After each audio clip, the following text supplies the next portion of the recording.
Panvision TV presents. Depression থেকে বাঁচার জন্য, দুশ্চিন্তা থেকে বাঁচার জন্য, টেনশন থেকে বাঁচার জন্য কি করা যায়? আমাদেরকে ইসলাম কি নির্দেশনা ডিপ্রেশন দিয়েছে? থেকে বাঁচার উপায় হলো, সবচেয়ে বড় উপায় হলো আল্লাহর রহমত। মোটামুটি একটা প্রশ্ন নিয়ে আসছি, বিসমিল্লাহ। কেটে গেছে প্রশ্ন। জি, এটা পাওয়ার মাধ্যম হলো সালাত, এটা পাওয়ার মাধ্যম হলো ভালো কাজ। এমনি যে সমস্ত বিষয় ডিপ্রেশন হয়, বন্ধুদের সাথে থাকা, যাদের সাথে তার সখ্যতা বেশি।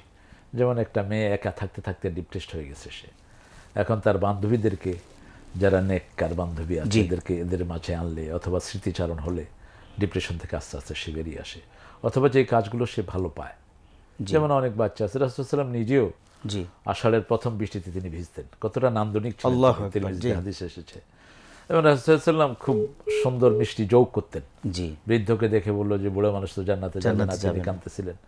কালো মানুষকে দেখে বললেন যে কালো মানুষ জান্নাতে যাবে না। জান্নাতে যাবে না। জি, তো এগুলো অর্থাৎ মনকে নির্ভেজাল আনন্দের মধ্যে যদি তিনি রাখেন এবং বেশি তেলাওয়াত করা, তাহাজ্জুদের সালাত পড়া বেশি করে, তারপরে বেশি করে যে ভালো লাগা কাজগুলো, এগুলো করা, সৎ কাজগুলো।